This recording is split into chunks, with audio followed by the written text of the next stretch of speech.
Well, right at the end of the season, Fargo continues to surprise us in another amazing episode.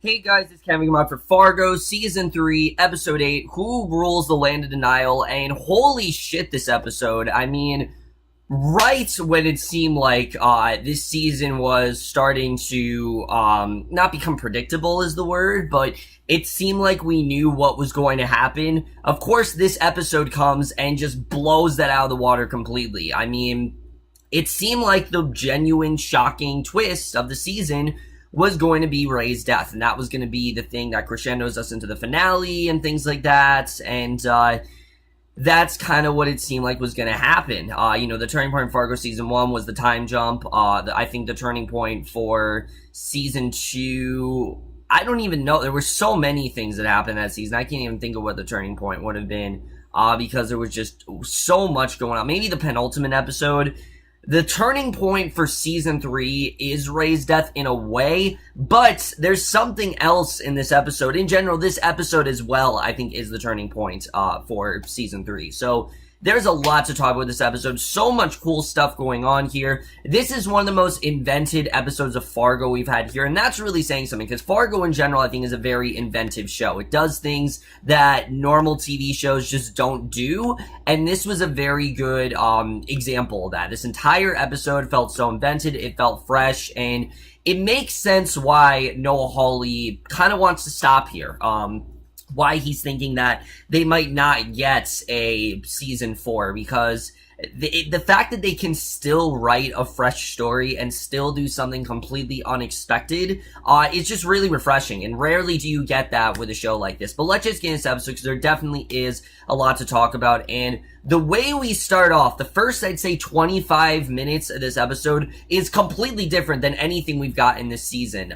There's no score. We see the words like this is, like, it's like one word at a time. It's this very different kind of style, basically. We see the bus crash at the end of the last episode. It was actually a much more elaborate setup than originally assumed. Basically, a mini ramp was quickly built to launch the bus, guaranteeing it would fly into the air and likely land on its side. Now, I thought for sure this was kind of sealing Nikki's fate. Like, Nikki was going to die, and that was going to be the end of it. I really did feel like something like that was going to happen soon. But we pick up inside the bus as Nikki's seatmate, Mr. Wrench, works, and we see very quickly this is not just a pointless cameo. Like, Mr. Wrench is probably going to be on the rest of the season, and the fact they got him back is really awesome. I know every season they always do these connections, and I know some people found him forced, but I thought this made a lot of sense, actually. I mean, Mr. Numbers, I'm pretty sure, died. Obviously, Mr. Wrench is still out there, and this is still Fargo. Those characters that lived, they're still theoretically alive, and I think it made sense to bring him back here. So basically, he is working to set them both free while watching three men who are all wearing animal heads attempting to cut through the bars and enter the back of the bus. So Nikki's then scrambling out the back emergency exit while her newfound friend goes hand to hand with Gollum. Now, Gollum is DJ Qualls' character. DJ Qualls, of course, was the person in the jail that Nikki suspected was after her, and we get basically 25 minutes of them trying to flee from him, and it's almost like, I don't even know what to really compare it to, because it really was just insane what we get here. It's her trying to flee from him, and it's like this crazy, thriller film. I mean, it was insane the way this was done, but the man who attempted to inject to the police station, the other two men, who of course are, Yuri and Nemo, they stand back and watch, and Mr. Wrench and Nikki are escaping into the woods, leaving the men behind to try and sort out which direction that they fled. And I do like the way that Wrench kind of helps out Nikki here. Like, she doesn't really know if she can trust him at first, but you can see that these two really do work hand in hand, and that's something I definitely really did love throughout this episode. So a couple's then listening to Christmas carols, which of course we now know that it is in fact Christmas. We knew that in the last episode as well, but they're driving by the scene, but doesn't stop once they see the men standing outside the bus in animal heads. And again, this was just very strange. It was kind of like the Purge in a way, like those masks they wear in the Purge. It just kind of reminded me of that, but they speed off, but Mimo jumps in his car and is quickly on their tail, and Nikki and her fellow fleeing felon, they continue through the woods, and it's only when Nikki asks about the plan that she finds out that he's actually deaf and mute. And I love the way that she discovered this. This was actually, there was still some good comedy here, like the fact that, when she found out that he was deaf and mute, and they're still held together by a chain, and Nikki can't really believe her luck. Like, why is this stuff continually happening to her? She just doesn't really understand it. Why does it have to happen? And basically, noises are not far away. They force them to hide as Yuri and Gollum both appear in the forest. And you can see at this point that they are on their tail, and morning arrives, and Nikki keeps up a running commentary that her new partner can't hear, of course, because he is in fact deaf. So he uses a stick to ask who's after her. And again, this was just really clever, the way this was done. You have Nikki, who, she can speak very well. She has impeccable hearing. I mean, she's just very smart. But then you have Mr. Wrench, who, yes, he is good at what he does, but he can't hear. And, I love the way the scene was done. Nikki keeps up, basically, he uses the stick to ask who's after her, and she replies by writing, sorry, that she doesn't know who it is. I mean, she doesn't know the name of who that could possibly be. So, Yuri and Gollum then use binoculars, and they see Nikki and Mr. Wrench not too far off, and just then an arrow pierces Yuri's bare head. And basically we see that hunters have mistaken the fake head for a real bear, and this was hilarious. I mean, this is the kind of stuff that Fargo just delivers so well. These weird sort of scenes, and I thought this was pretty funny. The two hunters arrive, and they find the headpiece stuck to the tree with the arrow holding it in place, and Yuri then gets the drop on them, and the next scene show that he and Gollum now have their weapons. Obviously, here's the weapons they're going to use to go after Nikki and Mr. Wrench, and they track them further into the forest, and Gollum then spots a piece of fur from Nikki's jacket stuck onto a tree branch, so he knows that Nikki's there, and I love that they don't really make you see, who's really going to be victorious, or like who's really going to win. It could really be either of them here, and I thought that was, again, just really well done the way they set this up. So Nikki and Mr. Wrench then cross a small stream. They slouch down against a tree for a brief break, and Nikki, who looks like death warmed over, she silently recalls her last conversation with Ray. You can see she's repeating it over and over again in her head, and this is to be expected. I mean, this is I said it when Ray died. This is a conversation Nikki's going to be repeating in her head, forever now. I mean, this is all she's really thinking about is Ray's death, and, she wishes that she would have gone with him and that she would have been the one to go back. Because again, she doesn't know the circumstances. She doesn't know how Ray died. She just knows that she wasn't responsible for it, but she kind of feels responsible for it because she didn't try to stop him. And you can tell she very much is feeling regretful about that. And I really did love the way this was done. I mean, in a time where she is, on a verge of death, she's still thinking about Ray. I mean, all this has kind of happened to her once. Think about it. Like I said, Nikki's the character to feel like the worst for right now. I mean, she's gone from, being attacked to suddenly having her fiance dead to then being imprisoned because of said fiance's death. Then she has this, hitman after her. Now she's trying to flee the woods. I mean, all this has happened in the span of a few days, which is insane, but that's what's happened, and, that's just kind of how it is. So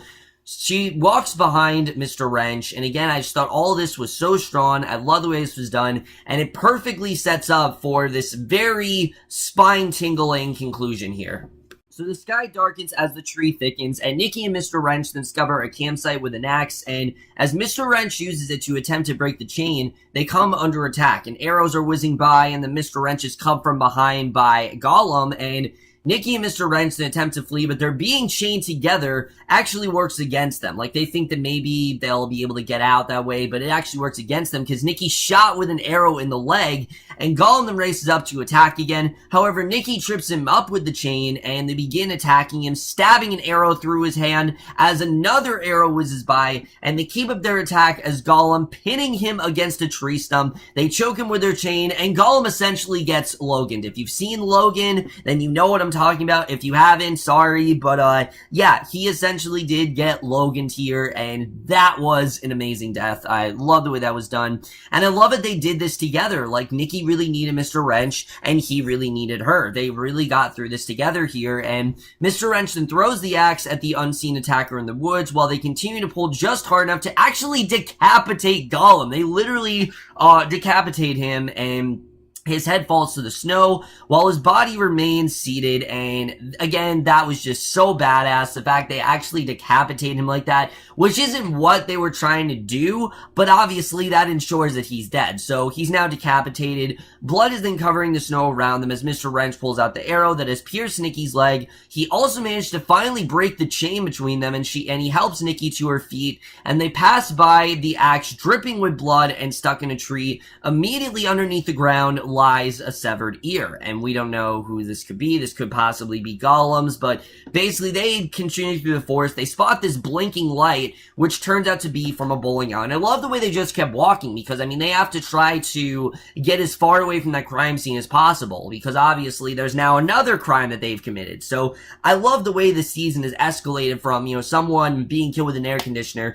to a literal decapitation. I mean, it's insane how much we've, you know, how much this season has gone from that, but basically, it turns out to be from a bowling alley. Nikki then fixes her hair, and she helps Mr. Wrench into a seat.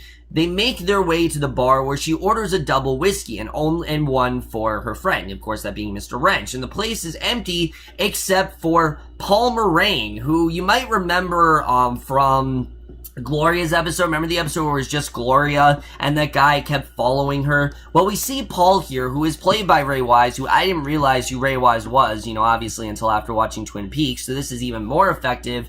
But Paul's character in general is very interesting because he tells Nikki all days are long and that life is suffering, which does nothing to cheer him up. He then pulls a kitten out from a box and tells her that its name is Ray. Yes, Ray. Not like Ray Wise, but just, yeah, its name is actually Ray, and I think that's very interesting, the fact that the cat's name was Ray. And she pets the cat with her bloody hand. Paul talks about old souls attaching themselves to new bodies, and that's kind of what's going on here with Nikki, is that Nikki does have this old soul, but it's a completely new body, kind of in the sense that, yes, Nikki is, you know, holding on to what she did with Ray, but she kind of has to be this new body because she's on her own now. She doesn't have Ray, and basically, she holds Ray up and looks in the little kitten's eyes, and Paul goes on to describe lost souls who cannot find bodies, and when he asks if she's been to this place before, she replies, the bowling alley, and he asks if that's what you see. So, we get the sense that this is not a bowling alley, like, this is just kind of an illusion, and we all, basically says that they all end up to be there, weighed and judged, and it is now for her and her friend, and he tells Nikki that he believes her new friend, her fellow convict, not the kitten, is on a better path now. And as for Nikki, by way of announcing her path, he says that they will rise for him, who will rise from against the wicked, who will take a stand against evildoers, and then he offers her a ride. So again, this scene, it's very symbolic. There's clearly something mythical about Paul that we don't really know, and it really does seem that Paul, he has a lot of the answers that Nikki has been searching for, and especially when we get to the next few scenes, Paul is definitely a lot more, you know, again, he's just a lot more inhuman than we thought. There's definitely something more to him that's not just human, and we really do see that throughout, like I said, these next few scenes. So Paul then says that there's a green Volkswagen Beetle out front and she can take it, and the keys are under the mat, and she thanks him, but he says that what he wants is for her to deliver a message to the wicked at the right time. And he says, though thou exalt thyself like the eagle, though thou make thy nest among the stars, then will I bring thee down, saith the Lord. So he's saying all these like Bible verses, and Nikki attempts to repeat it, but Paul chuckles and tells her that she'll remember, and as she gets up to walk away, Paul then asks for Ray back. She kisses his little furry head and hands him over, asking Paul to do her a favor and give Ray a little bowl of beer when the Gophers play, which that's kind of what Ray used to do. So For me, I kind of saw this as Paul was her way of getting closure with Ray's death, because she had not been able to get closure. It's been such an impromptu turn of events. Like I said, it's all just been really abrupt for her that she has not really had time to sit down and process Ray's death. And that's kind of what I got here. Like, Paul was her way of getting over his death. And the reason that she was brought that kitten and the reason he took it away from her is because the one thing that Nikki cares about most has in fact been taken away from her. And they get into the car and they leave just as a bloody one-eared Yuri. So we find that Yuri's actually the one who lost the ear. He enters the bowling alley, and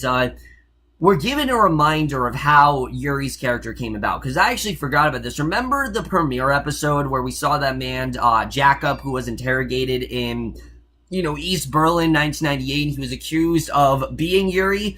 Now we're actually getting context to the story, that Yuri was being sought for the murder of his girlfriend, Helga Albrecht.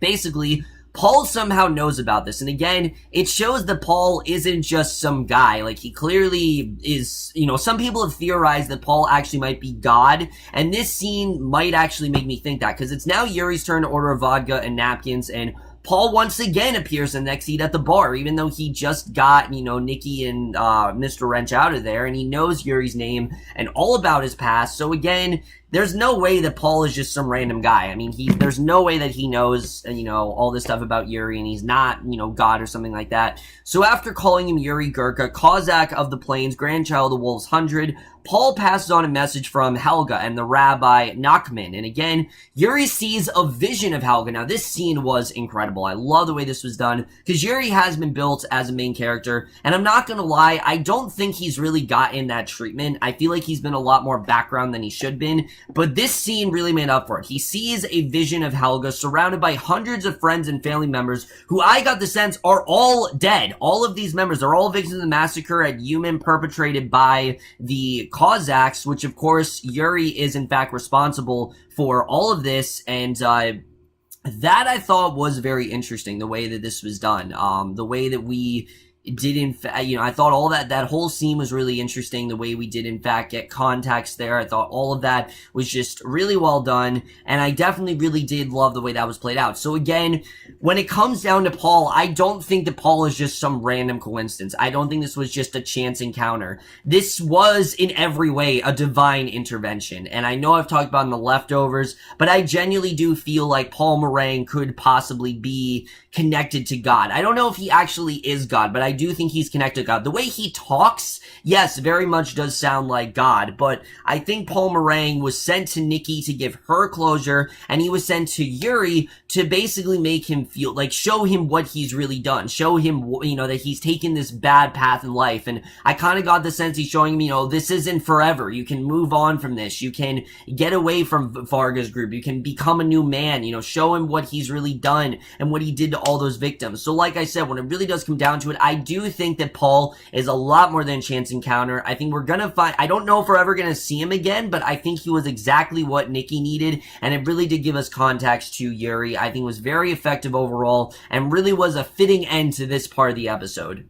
So after 25 minutes of just Nikki and Mr. Wrench trying to defeat, all of the assassins that were after them, we finally catch up with Gloria. Now, let me just say, I understand that we needed to see the rest of, the characters, because we only have 2 episodes left, and we needed to see them throughout the episode. But I'm not gonna lie, because of how strong those first 25 minutes were, this half of the episode, I wasn't as huge as a fan of. I'm not gonna lie. I was not a huge fan of the rest of this episode because it felt normal. And the rest of the episode was kind of, diverting from that. It was something different, and I kind of wish the rest of the episode was just in that style. I was so into what we got there that I get it that it was supposed to be like, abrupt. It was supposed to feel weird, but I understand we needed it, but at the same time, I really wish the entire episode was just kind of Nikki and Mr. Wrench, kind of just going about their ways. I think it would have been a lot more effective if we did that,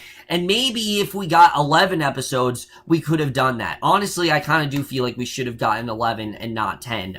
But that's really going to be more when it comes to the end of the season. Like, then I'll be able to really form a conclusion. but from the looks of it, I do kind of wish we got 11 episodes, so the entire episode could have been with Nikki, because this just felt too different from the rest of the episode. It didn't flow with the rest of it, unfortunately, because we finally catch up with Gloria, who's watching Nathan open his Christmas presents, and he's a bit sad because he misses his grandfather. This is the first Christmas without him, and she assures him that they'll figure things out, and she's called away from her Christmas morning off to respond to the prison bus crash scene, and on the way there, she passes the now dead couple on the road who have been happily listening to Christmas carols in their car, which it's extremely sad that they actually died, but basically, Gloria asks the officers of the bus crash scene about Nikki, but they haven't completed their body count yet. So the marshal in charge explains that there was an assault on the bus by 3 people, and they really don't know who's actually missing yet. And so he correctly assumes that the dead couple down the road were actually killed because they saw the attack on the bus, and they were killed execution style. So the marshal tells her that he'll let her know when he finds Nikki, but that there are no women on the bus. He's sure of that. So Sai then shows up at Emmitt's, but it's Mimo and Varga who answer the doors. Yuri's obviously somewhere else, probably in an ambulance, trying to get, I don't know if they're gonna reattach his ear or anything, but they answer the door, and Sai wants to talk to Emmett. However, Varga then ushers him into the dining room instead and tells him he's now $5 million richer than he just was yesterday. So obviously this was something that Varga orchestrated. Obviously, it's a bonus, and Sai had no idea how to react. I mean, he's shocked that he actually got this, and he's not interested in the food that Varga offers, but does accept some tea. Why did Varga give him this money? So it's a special recipe according to Varga, and Sai finds it to be a little bit bitter. And after a bizarre pause in which Varga stares intensely at Sai from just a couple of inches away, Sai is then ushered from the house without ever getting to see Emmett. And as he's about to get into his car, he spies Emmett in an upstairs window, so he knows these two are conspiring against him most likely. He waves, but Emmett simply turns away. And again, little things like that, there's just something so symbolic and something so tragic. The fact that Emmett is ignoring him, and the fact that Sai doesn't get to get that, attention he wants from Emmett, it's just really sad. I mean, the way the show's really gotten us to care about Sai's character, they've done a really good job with. Sai has felt more like a main character than Yuri has, and I don't know why Michael Stolberg is not a main character. It just doesn't make sense, because he basically is, and he makes it into work, but it's obvious that he's feeling ill, and he barely makes it to the reception area before he vomits and falls down. He lands flat on his back, and he's rushed to the hospital, where the doctors then attempt to save him, inserting a respirator and hooking him up to machines. And we see him, they've literally poisoned him, which is insane. That I don't know if Emmett actually knew that they were poisoning him, but he is in fact poisoned.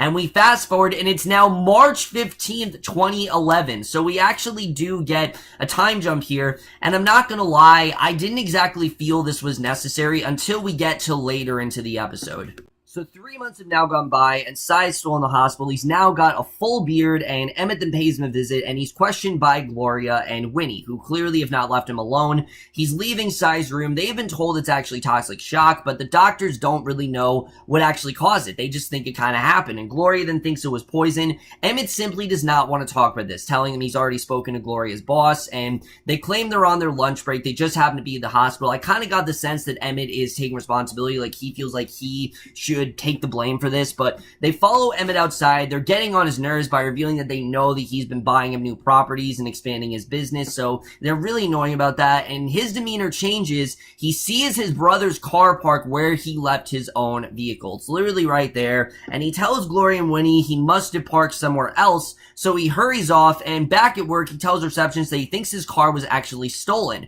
but then he brushes off her offer to call the police, and he's checking through his messages at his desk, and he notices a frame photo of the 2-cent stamp on his desk, and he looks up. The same photo is in frames all around his office, dozens of them, and he's freaking out. How the hell did this get here? Why are they all around his office? And the receptionist has no idea where the new pictures came from, and when she suggests that Varga redecorated, he stammers and agrees, and he calls Varga and claims that Ray is alive. I mean, this stuff doesn't just happen. There has to be some sort of explanation. You can feel his dead brother watching him, suggests they get more men, and again, you can tell that so many months have gone by and Emmett still has not confessed. He still has not done anything. He's just acted like he's completely innocent here, and Emmett then thinks that Ray and Nikki are setting him up, but Varga says that if Nikki was smart, she would have just ran away to Canada, just to start anew, which I kind of thought like that's what was going to happen, like she was going to start anew, but clearly she is still here, and Emmett then tells Varga that Ray's car's at the hospital, and now the two send pictures. They're all over the office, and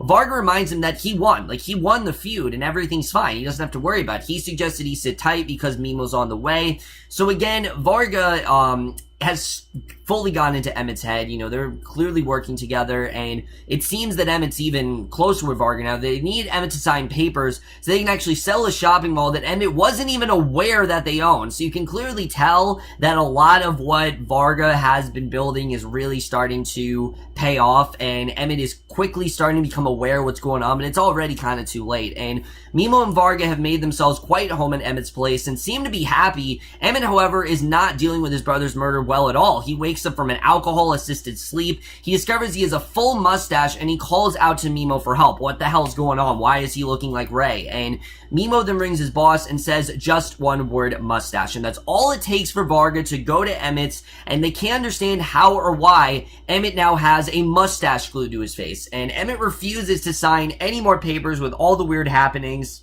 And basically, we get this incredible scene, and I love the way he just kind of breaks down here, and he blames himself and all his transgressions as quietly as he can, and Mimo then hands Varga 2 pills, and Varga says that he describes Emmett to his bankers as a hero, but even heroes can have setbacks, and he also hints that Sai will be dead soon, and yeah, so Sai probably is gonna die. He hands Emmett the pills, describing them as a mild sedative, and Varga tells Emmett to sleep, and things will be clearer in the morning. So we get the sense that Sai is kind of like a vegetative state right now. I don't know if that's actually true, but it seems that way. So I don't know what this is all about, but Mimo then carries Emmett up to bed. He takes off his shoes before leaving them there alone and shutting the door. The instant his bedroom door closes, his eyes then pop open, and he reveals the 2 pills are still in his hand. So basically, back with Gloria, she's at her desk. We see her, she's looking over the divorce papers that will end her marriage with Ron. So finally, after so many months, she's getting divorced. I don't know why it took her so long, but, you know, whatever. She's finally getting it.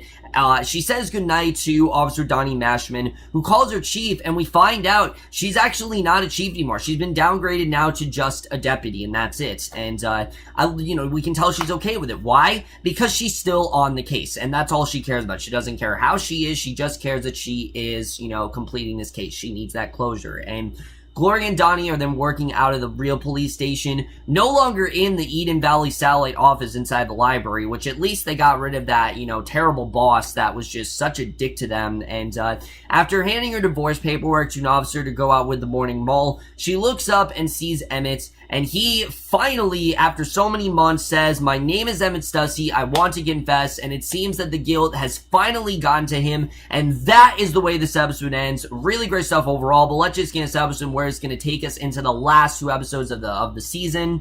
So really, after this episode, there is definitely a lot to think about, but I will definitely say that, yes, this was 2 very distinctly different episodes, and I don't exactly know if they really connected together. You know, one of them being about Nikki and Mr. Wrench and them trying to get away from these assassins and kind of start anew, and us kind of seeing Nikki finally getting that closure with Ray's death.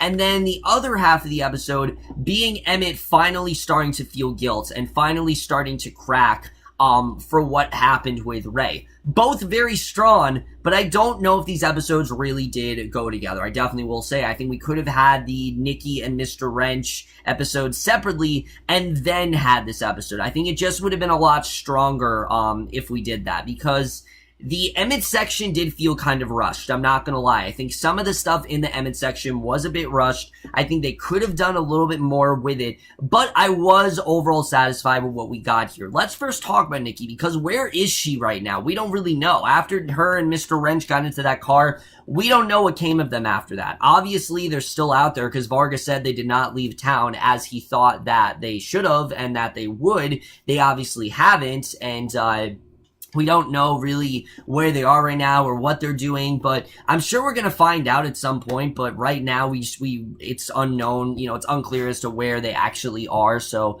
I guess we'll find out later, but we'll have to see the way all of that really does go down, you know, what Nikki's whereabouts are. And is she still in prison? I mean, obviously, you know, has she really been in prison all of this time, paying for a death that she had nothing to do with? That's the real question. Does she really have, you know, obviously, did she have to do with the death? Obviously, we know she had nothing to do with the death, and has she really been in prison this entire time? If it is, then again, that's just really sad, and I feel terrible for her. But I like the way the show also got us to really feel bad for Emmett, because the show could easily just pay him off as, oh, he's a monster, and oh, Fargo has turned him into one, but that's not what he's done. Fargo has made Emmett more guilty than ever, and I don't know if that's Emmett's, if that's Fargo's goal, but that's exactly what he's done. Emmett feels more guilty than ever. He clearly is starting to crack, and now he finally is going to Gloria, and he's going to admit that he is responsible for Ray's murder, and he's going to tell her about the feud, and he's going to tell her about everything that he was involved in, because while he might not have actually killed Ray, he is the direct cause for Ray's death. I mean, that's basically the reason, that's really what it comes down to, that he is the direct cause for Ray actually dying. So again, I think that was just really effective, and the fact he's getting all these visions and things are just really interesting, so I really did love the way all of that played out. And then Fargo quickly is, he's taken stock of everything. It really seems like Emmett he's kind of okay with it, like he can't really do anything about it. The fact that Sai is gonna die is just really sad. I really did feel bad for Sai, but I think it's inevitable that he probably is gonna die. I mean, Fargo says he is, so I trust Fargo's word in that way. Like, I think, obviously I don't trust Fargo in any way, but I think if Fargo says that someone's gonna die, they probably are gonna die. I mean, it seems that way. I wouldn't really, I don't think that's something to just brush aside. I think Sai is genuinely going to die, and we'll have to see the way that really does play out. And then as far as Paul, again, I really like this character of Paul. Who is he really? Is he God? Is he a savior? Like I said, I think his purpose was to give Nikki closure. And I think for Yuri, it was to make him feel guilt. Like, this isn't really what you're supposed to be doing, and that there's another path for you. But the problem is, we have not gone enough with Yuri to really sympathize with him. So this scene did not work as well as I wanted to. I think it was still effective, but we haven't really known much about Yuri and Mimo. I don't feel like we've gotten to know those two characters. Sure, they've been in every episode, but they felt less like characters and more just like, henchmen for Fargo. Vargas felt like a character, but Yuri and Mimo just don't feel that way to me. They feel like they're just henchmen for Varga, and that's really it. And the fact they tried to get us to sympathize with Yuri, I think was a good attempt, but I don't think we've gotten enough with him to really, fully sympathize with him as a character. And then the time jump as well, I think was a cool idea. It is very much kind of just, a retread of what season 1 did, but the difference is here, it's really showing how many months have gone on for Emmett to feel guilty and things like that, and how determined Gloria is with this case. It's really about the determination and the guilt that is really driving these characters. That's kind of what I saw the time jump as. Was it necessary? Not exactly. I don't think we needed the time jump, but I do think it's going to be the thing that really does get the story moving. I think these next 2 episodes are going to be absolutely phenomenal. So like I said, guys, I am a bit conflicted with this episode. I still really did enjoy it. I think it still was really solid. It just didn't really go together. I didn't really feel like these two halves really did go together. I think the Nikki and Mr. Wrench stuff is separate from the Emmett stuff. We didn't see Nikki after that either, so I thought that was definitely very strange. I get we were supposed to focus on Emmett, but I just felt like it was too separate. Like, it should have been more together. They didn't really feel like they connected at all. I get it, obviously, every story's kind of connected now because, they're all involved in this, but I just kind of feel like we could have gotten a separate episode with Nikki and Mr. Wrench, and it would have been just a little bit more effective than what we actually did get here. I'm thinking back to the Gloria episode. I think we could have done something like that with Nikki, but actually have it be a full episode. And if they gave us 11 episodes, I think they could have easily done that. This still was a phenomenal episode. I still really did love what we get here, and I am still gonna give Fargo Season 3, Episode 8, Who Rules the Land of Denial, a 4.5 out of 5, or an A-. So overall, guys, doing this episode, Fargo, let me know what you guys thought of this episode overall. Loved your thoughts on it. I still really did love this episode. I can't wait to see where the rest of the season goes. I know I'm behind on this season. I know it ended last week, but I will, in fact, be finishing it tonight. I can assure you guys of that. And I will see you guys for my next video, which will be for tonight's episode of Big Brother, and I will see you guys for that. Okay, bye.